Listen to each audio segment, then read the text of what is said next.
Hello guys, in this video I am going to show you how to set a payment method in the Expedia application. But first I just want to mention, don't forget to subscribe to my channel, because at 10,000 subscribers I am going to show you my whole YouTube revenue statistics and growth strategy, as well as how to make money online. Let's jump into it. First of all, open the application on your phone.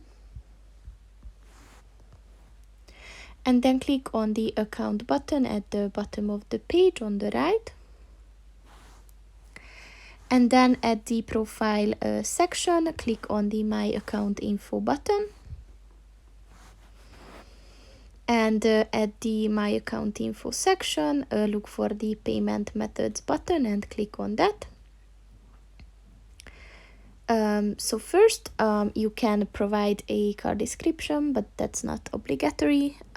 Provide your credit card number, the expiration date, so month and year.